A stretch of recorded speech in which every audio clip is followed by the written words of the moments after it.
Knowing your strategy for how to send great email is a huge step to sending the right email to the right person at the right time.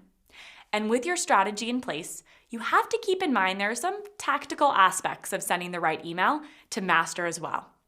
Each time you press send is a chance to build trust, provide value, and either guide your contacts through their buying process or continue the conversation with your customers. So what are the tactical pieces of sending the right email?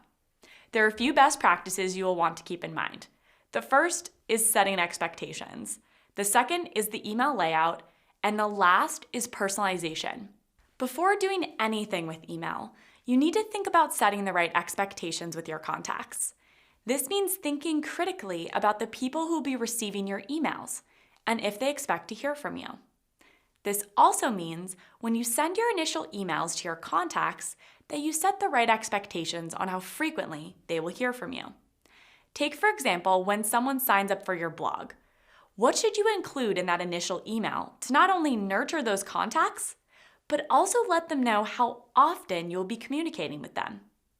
This can be as simple as including copy at the beginning of that email that says, "Thanks for subscribing to my blog. I'm thrilled to have you here. You will be receiving updates from me on how to send better emails on a monthly basis. But if you're looking to update your email preferences, you can do so anytime here. Invite your team members to subscribe because when we learn together, we grow together." Clear expectations when sending email will go further than you think for your contacts. Imagine the last time you received an email you hadn't expected. On occasion, it's a nice surprise, maybe a discount on a product or service, but most of the time, it's annoying and ends up in your trash bin. You can often tie expectations to permissions. If someone is not expecting to hear from you, do you really have permission to send to them?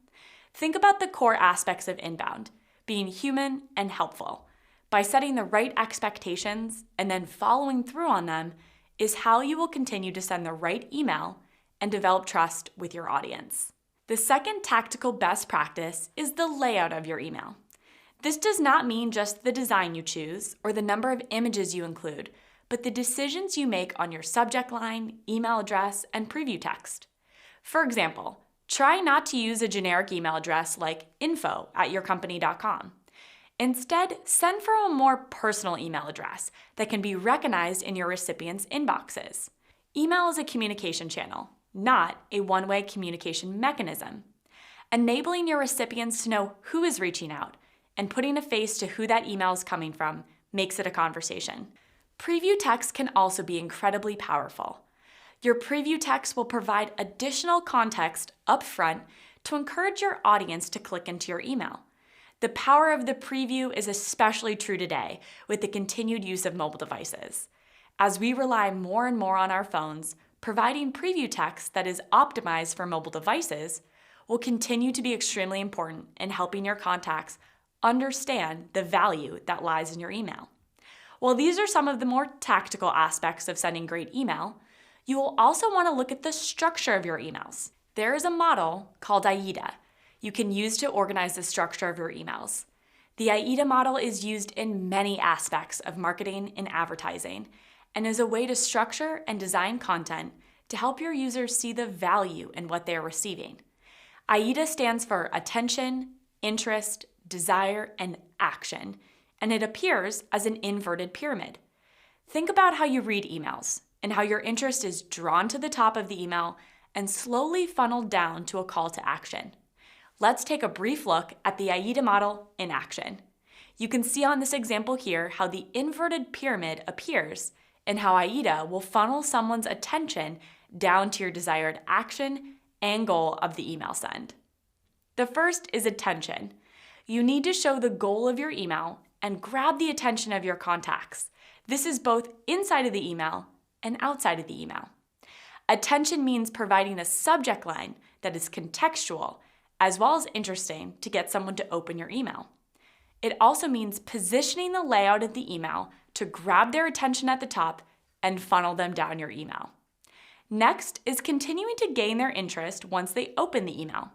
The attention spans in today's world are continuing to decline. When someone opens your email, you need to keep them interested from the start. The way we can do that is by building relevance. Why are you sending them this email? What value are they going to get from it? This is why the segment we created before our email is so important. By understanding that segment, you can continue to build their interest with relevant content and value. After you've shown them relevance, you can move on to building desire. The golden rule of sending email is you want to add value, not ask for it. This is our desire piece of the AIDA model for sending email. Show them the value of your product or service. By showing value in this piece, you're building desire, which leads you to the last piece of your email, action.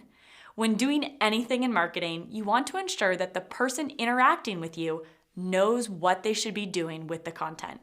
Inspiring action during your email will help you lead people down the path to your desired goal for the email.